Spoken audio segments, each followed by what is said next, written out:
Olá, uma boa noite para você. Estamos começando agora o nosso Jornal Boa Notícia de hoje. Fique comigo que a edição desta terça-feira está imperdível. A gente vai até o interior de Minas Gerais para conhecer a igreja de Nossa Senhora do Ó. O lugar possui uma arquitetura que impressiona e guarda histórias de amor e devoção à Nossa Senhora. E no nosso comentário de hoje, um especialista em direito aeronáutico vai falar sobre as novas regras para viagens e ressarcimento de passagens. Tem muita gente com dúvida, então é bom ficar atento.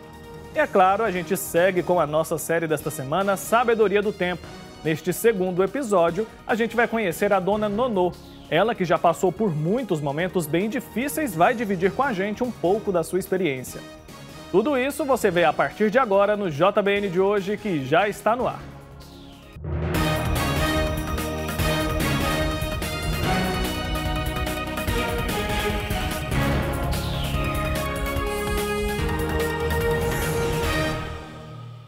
E a gente começa a nossa edição de hoje conferindo um levantamento feito pela Conferência Nacional dos Bispos do Brasil.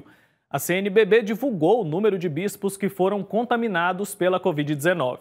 Neste momento estão curados da doença Dom Juarez Souza da Silva, bispo de Parnaíba, no Piauí, Dom Alberto Taveira Correia, arcebispo de Belém do Pará, Dom Antônio de Assis Ribeiro, bispo auxiliar de Belém do Pará, e Dom Edson Tasqueto Damião, bispo de São Gabriel da Cachoeira, no estado do Amazonas. 4 bispos que testaram positivo seguem em repouso e em recuperação. São eles Dom Ailton Meneguzzi, bispo de Crateús, no Ceará, Dom Plínio José da Luz, bispo de Picos, no Piauí, Dom Vitor Aguinaldo de Menezes, bispo de Propriá, em Sergipe, e Dom Joaquim Vladimir Lopes Dias, bispo de Colatina, no Espírito Santo. Desde o início da pandemia no país, 2 bispos morreram vítimas do novo coronavírus. O caso mais recente foi o de Dom Henrique Soares da Costa, bispo de Palmares, no Pernambuco, que faleceu na noite do último sábado aos 57 anos de idade. E o primeiro foi Dom Aldo Pagotto, arcebispo emérito de da Paraíba, que faleceu em abril aos 70 anos. Fica então o registro desse levantamento feito pela CNBB e, claro, todo o sentimento da nossa equipe aos familiares dos religiosos que morreram. E eu deixo também os votos de breve recuperação aos que ainda estão doentes. E olha só, a vacina chinesa contra o coronavírus começou a ser aplicada hoje em 890 voluntários no Hospital das Clínicas de São Paulo. A testagem faz parte da parceria entre o Instituto Butantan com o laboratório Sinovac. Em todo o Brasil, 9.000 profissionais da saúde devem participar desta terceira fase de testes. Uma segunda dose vai ser aplicada em 14 dias. Os pesquisadores do Hospital das Clínicas vão analisar os voluntários em consultas agendadas a cada 2 semanas.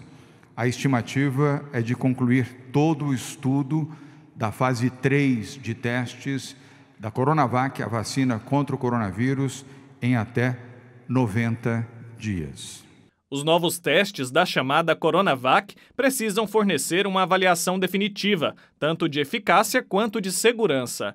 Isso quer dizer que ela precisa ser capaz de criar anticorpos para imunizar contra a Covid-19. A expectativa é que, se os testes forem bem-sucedidos, a produção da vacina aqui no Brasil deve começar já no início de 2021. O Instituto Butantan anunciou que está adaptando uma fábrica para a produção da vacina com capacidade de até 100 milhões de doses. Além disso, o acordo com o laboratório chinês prevê que, se ela se demonstrar efetiva, o Brasil vai receber 60 milhões de doses fabricadas na China para distribuição aqui. A parceria entre o laboratório chinês e o Butantan foi anunciada no dia 11 de junho. Além dela, outra vacina que também está na terceira fase de testes é a de Oxford. Ela também será testada no Brasil, mas pela Universidade Federal de São Paulo. Esta foi a primeira a receber autorização da Anvisa para os testes aqui no país. E agora a gente muda um pouco de assunto. Eu quero convidar você a ir até Sabará, no interior de Minas Gerais, para conhecer junto comigo a igreja de Nossa Senhora do Ó. O lugar mantém uma arquitetura impressionante, repleta de histórias e retratos da devoção à Mãe do Céu. Vamos acompanhar.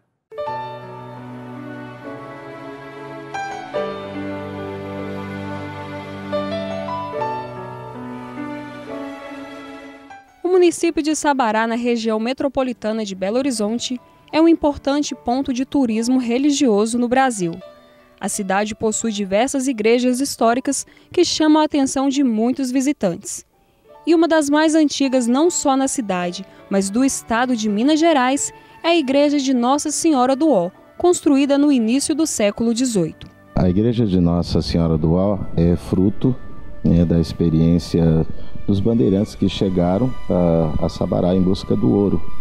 A devoção veio com a família de um bandeirantes, Bartolomeu Bueno, e a igreja foi construída entre 1717 e 1720. A conclusão, segundo os dados históricos do IFAM, se deu em 1720, quando Minas se separou de São Paulo. Nós esse ano celebramos os 300 anos de Minas Gerais e também celebramos os 300 anos da construção da capela. A igreja é pequena, mas possui um interior ricamente decorado. Ela é considerada um dos mais preciosos monumentos do barroco brasileiro e foi tombada pelo Instituto do Patrimônio Histórico e Artístico Nacional. Essa igreja, ela faz parte do barroco, da primeira etapa do barroco mineiro. Ela foi construída, como toda igreja barroca e as demais igrejas aqui de Sabará, em outros lugares. Você vê por fora uma igreja muito simples, feita de pau a pique, feita com adobe, mas por dentro uma riqueza arquitetônica muito bonita. Você vê que as obras que estão aqui são muito bem trabalhadas. Aqui tem uma característica especial, porque essa igreja, uma das pessoas que trabalharam na sua ornamentação, digamos assim, foi alguém que veio das possessões portuguesas no Oriente. Então aqui você encontra alguns elementos que os entendidos chamam de chinesices. Se você observar, tem algumas torres, alguns pássaros, alguns elementos que remontam ao Oriente. Então os arquitetos que trabalham na área de preservação chamam isso de chinesices. E tem todo está toda voltada justamente para o nascimento de Jesus, à espera de Jesus.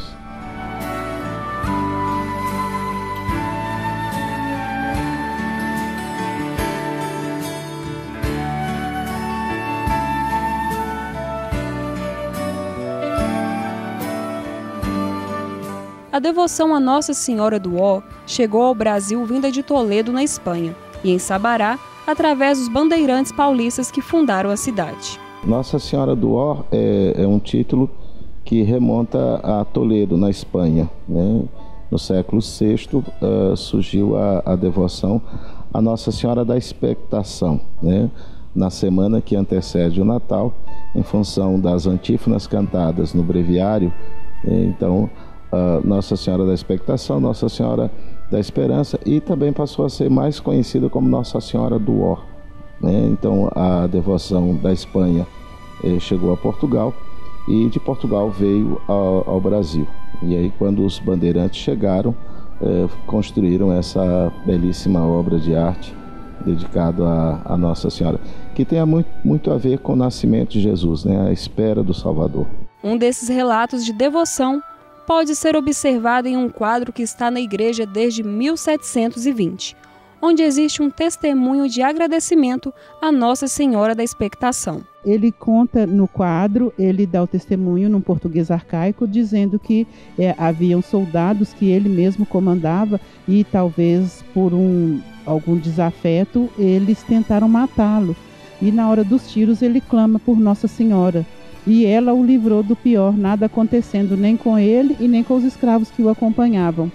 Agradecido, ele deixa o quadro, é o primeiro sinal da devoção a Nossa Senhora, um agradecimento do capitão Lucas, que provavelmente até contribuiu com a construção da igreja. Ele pode ter sido um dos que ajudou a construção, o acabamento da nossa igrejinha do Ó aqui. E de lá para cá, a devoção das pessoas por Nossa Senhora do Ó não parou. Até hoje, muitos fiéis vêm até a igreja para agradecer ou pedir a intercessão de Nossa Senhora. Padre Eribaldo explica que essa devoção a Nossa Senhora está ligada à figura de Jesus, já que Maria esteve sempre ao lado do Filho. Quando você pensa na pessoa de Maria, você tem, de forma especial, o modelo de discípulo. E de forma especial, nesse período da vida oculta de Jesus, Maria teve um papel muito importante. Jesus, na teologia, fala uma expressão kenosis, que significa esvaziamento. Então, quando Jesus se fez humano, se fez pessoa humana, ele se fez igual a nós em tudo, diz a liturgia da missa, menos no pecado. Então, por exemplo, Jesus precisou aprender a ser humano, Jesus precisou aprender a falar. Então você tem nesta mulher também um modelo de educadora. Por isso que nós dizemos também que Maria é mãe de Deus, Deus que se faz humano e ela que o acolhe e ela que cuida dele. Então a devoção a Maria, seja qual for o título, Nossa Senhora do Ó, Nossa Senhora da Conceição, Nossa Senhora do Rosário, Nossa Senhora da Esperança, a nossa devoção à pessoa de Maria está intimamente ligada à pessoa de Jesus e ao seu projeto salvífico.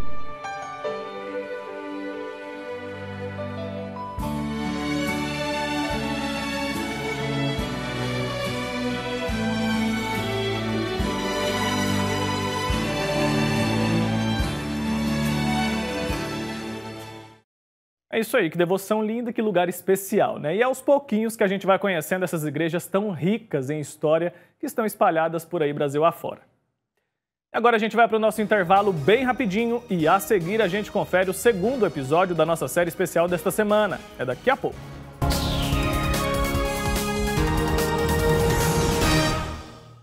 O amor do Pai Eterno está presente em todo lugar. E a missão da AFIP é levar esta mensagem adiante.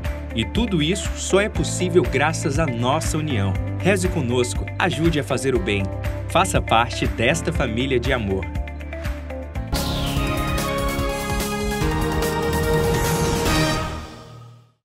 Estamos de volta com o JBN de hoje. Muito obrigado pela sua companhia.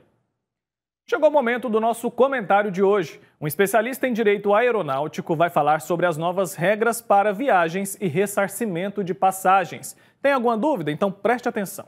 Olá, amigos da TV Pai Eterno. Eu sou o professor Georges Ferreira, advogado especialista em direito aeronáutico, e vamos aqui passar algumas mudanças importantes que aconteceram com a medida 925 de 2020 do Senado Federal, que vai à sanção presidencial e que afeta mais de 100 milhões de passageiros, ou seja, milhões de pessoas aqui no Brasil que utilizam os serviços aéreos. Por exemplo, nós teremos agora novos prazos para remarcação ou para ressarcimento dos bilhetes de passagem. Essas regras valem para os bilhetes que foram emitidos do dia 13 de março até o dia 31 de dezembro de 2020, o ano desta pandemia. Então, senhores, se vocês, por exemplo, optarem por cancelar um voo, vocês cancelando um voo e requerendo o ressarcimento do seu bilhete, a empresa terá até 12 meses para fazê-lo. Valendo lembrar que antigamente a regra era que ela poderia fazer tanto em até 7 dias. Porém, se você até 7 dias antes da viagem quiser o ressarcimento, a empresa também poderá te ressarcir em até 7 dias. Mas observando também, em qualquer caso, a incidência da multa contratual, aquela multa por cancelamento de viagem, e a empresa também poderá te ressarcir na mesma quantidade ou número de parcelas, por exemplo, que você pagou para o cartão de crédito. E a mesma regra vale para pontos, enfim. E também, muito importante, se você optar pela remarcação da sua passagem. Se você quiser a remarcação, por sua vez, você terá direito em até 18 meses para você querer remarcar essa viagem sem qualquer custo, sem aquela tarifa de remarcação ou sem aquela tarifa diferenciada caso a passagem seja mais cara de um dia ou que do outro. Mesmo assim, senhores, o passageiro ele continua tendo direito àquela assistência material prevista na resolução 400 da ANAC, ou seja, até 1 hora de atraso, direito à comunicação à família, até 2 horas de atraso, direito à alimentação, um voucher, e até 4 horas, direito à remarcação e toda a assistência material, inclusive direito à pernoite se você não estiver na sua base. E mais importante ainda, uma regra importante que alterou: A partir de agora, o passageiro que se sentir prejudicado por causa de um atraso vai ter que comprovar que realmente sofreu dano, pois as empresas, a princípio, em caso de fortuitos ou força maior, o caso de uma tempestade, que ela comprove que ela não competiu com aquela situação e que ela fez de tudo para que pudesse garantir o embarque, mesmo assim tanto não foi possível, o passageiro é que vai ter que comprovar o pagamento do dano.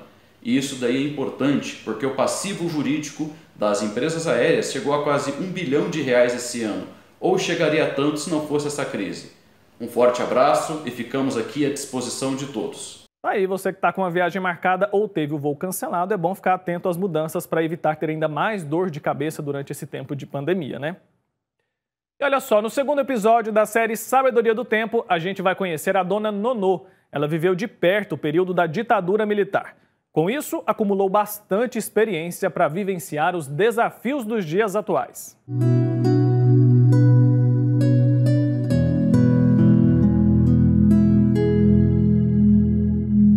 O sorriso é marca presente não só no rosto, mas na vida toda de Nonô Noleto, como é mais conhecida. A jornalista aposentada e escritora, hoje com 71 anos, nos recebeu na casa dela em Goiânia para contar um pouco da sua história. Nas mãos, o terceiro livro dela, Flores no Quintal, Memórias de Sonhos e de Lutas.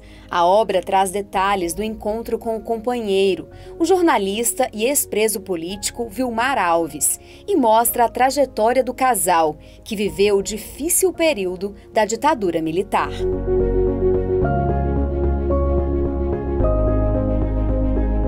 Meu namorado já era jornalista também, muito jovem. Eu já fazia jornalismo e ele era jornalista, ele era funcionário da Rádio Universitária. Ele foi o meu preceptor, como é que a gente fala? Instrutor, né, do estágio na Rádio Universitária.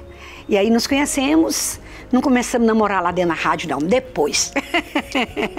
Aí começamos a namorar e eu já estava, foi 2 anos depois, eu já estava no último ano de jornalismo e eu estava com ele dentro da universidade, no prédio da reitoria da UFG, que ficava na Praça Universitária, não existia o campus ainda. Ele estava se preparando para transmitir um noticiário de dentro da sala da assessoria de imprensa da Universidade Federal e eu estava com ele dentro da sala porque íamos sair depois. E nesse momento, o pessoal da técnica ligando, fazendo a ligação telefônica, quando abrem a porta e o chamam pelo nome. Vilmar, aqui, um minutinho só, tá? Ele saiu, era uma pessoa, um rapaz jovem, cabeça raspada, parecia assim um calouro. Ele saiu, fechou a porta e eu fiquei lá dentro esperando. Ele foi preso nesse dia, eu só consegui descobrir o que tinha acontecido com ele uma semana depois, porque eu pedi o reitor, falei com ele que ele era obrigado a dar notícia, saber do paradeiro dele, porque ele foi desaparecido de dentro do prédio, da área da universidade. Aí o reitor entrou em contato e tentou saber, até que descobriu que ele estava preso, incomunicável, numa cela do quartel do Exército de Goiânia, que na época chamávamos de 10º BC, Batalhão de Caçadores. E incomunicável ficou 1 mês ali. E só eu tive que sumir também, porque eu era também suspeita, era namorada dele. Familiares foram presos porque eram membros de uma pessoa que era comunista. 35 anos depois, hoje viúva, a jornalista enfrenta outra grande batalha, a pandemia do novo coronavírus. Como faz parte do grupo de risco atingido pela doença, Nonô está isolada em casa. Mas aqui não faltam ânimo e vitalidade. Para a escritora, velhice é sinônimo de uma vida ativa, inclusive durante a quarentena. É ela mesma que cuida do jardim, cultiva essa pequena horta e diz que faz questão de manter uma rotina de bem-estar, que tem como um dos pilares a fé. Tem uma disciplina. Eu me levanto, eu arrumo a cama, eu troco roupa, não fico de pijama. Eu venho para o jardim, eu molho plantas, eu molho o jardim do Vilmar, fiz uma hortinha, planto a hortinha, mexo com as plantas, encho a mão de terra. E todo final de tarde eu faço uma caminhada aqui, nessa varanda, desço, vou até lá, venho, eu faço rezando um terço. Eu já fazia isso antes, mas não fazia tão assim todo dia. Agora é todo dia, tanto para me preparar fisicamente, me fortalecer, para esse vírus não me contaminar, não pegar fácil, né? Quanto porque eu acho que nós precisamos muito de oração, de reflexão, de energia positiva, de pensamentos positivos, no momento que o mundo inteiro está sofrendo uma pandemia. Para esta psicóloga especialista em terceira idade, o mundo está passando por um período de forte transformação. Por isso, afirma que é preciso repensar a forma como os idosos estão vivendo, como se relacionam e que tipo de valor está sendo dado para eles. A gente tem o costume de associar o que é velho, o que é ruim, ao que já está ultrapassado, né? E a gente tem que ressignificar isso, que é exatamente o contrário, né? Tudo que é velho, independente do que seja, né? E principalmente pessoas, guarda memórias, histórias, afetos, né? É a nossa história viva ali, conta a nossa história, né? Nas próximas décadas, o número de idosos deve dobrar no Brasil. Até 2030, segundo a Organização Mundial da Saúde, o país deve ter a 5ª população mais idosa do mundo. E se as estatísticas mostram que num futuro bem próximo teremos mais velhos do que jovens, os especialistas dizem que a receita para o tempo presente é uma só. A mensagem que fica é: a gente precisa cuidar melhor dos nossos afetos e a gente precisa cuidar melhor da gente mesmo, né? Inclusive os idosos, né? Porque o jornalista e escritor Henrique Morgantini cita a importante contribuição de personalidades que deixaram um legado, não só pelo que fizeram no passado, mas pelo que continuam fazendo nos tempos atuais. Morgantini lembra bem de que os maiores exemplos de esperança e disposição, na maioria dos casos, vêm dos mais velhos, e são eles que nos ensinam como as coisas podem ser diferentes. Recentemente, eu li um artigo do Fernando Gabeira. Fernando Gabeira é jornalista, escritor, né, político brasileiro, e ele está com 79 anos. E ele escrevia nesse artigo, eu achei bem interessante sobre esse tema que nós debatemos em relação aos idosos, é que ele falava: minha geração nunca imaginou, depois de tudo que nós conquistamos, a luta que nós tivemos pela democracia, a luta que nós tivemos na redemocratização, agora, beirando os 80 anos, ter que voltar para mais uma batalha, de novo, pela garantia da democracia, né? E ao mesmo tempo em que ele fala isso de uma forma melancólica, ele encerra o artigo falando: talvez seja essa a última batalha da minha vida. Ao mesmo tempo ele dá uma lição de disposição e de esperança, né? Que muitas vezes, como nós falamos agora mesmo, falta nos jovens, né? De alguém se enxergar com tanta desesperança, falar: não tem jeito, olha como é que tá ruim, era bom, agora tá ruim, agora tá tão complicado. Por exemplo, a aposentadoria virou aquele meme de internet: eu não vou aposentar nunca, né? Então, você não vai aposentar nunca se as coisas ficarem assim. Se você estiver incomodado e você for à luta e promover o debate, se você intervir, se agir, você vai mudar as coisas. De novo, parece que a vida nos leva para a mesma lição. Olhos que na juventude choraram ao enfrentar períodos difíceis como o da ditadura e tantos outros, hoje são os mesmos que acompanham sorrisos. É assim que Nononoleto prefere viver, olhando para frente, plantando e colhendo flores.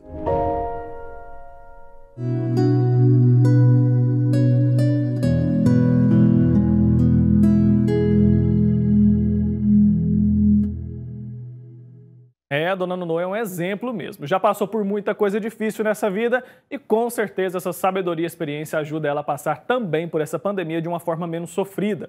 A gente vê que apesar de tudo ela mantém a fé, faz orações todos os dias e tem sempre um sorrisão no rosto. Lembrando que a gente continua com essa série até o fim dessa semana, até sexta-feira, tá bom? E olha só, esse foi o JBN de hoje. Muito obrigado pela sua audiência. A gente vai ficando por aqui. Lembrando que amanhã eu tô de volta e é claro que eu conto com a sua companhia. Então, um forte abraço para você, continue se cuidando e até lá.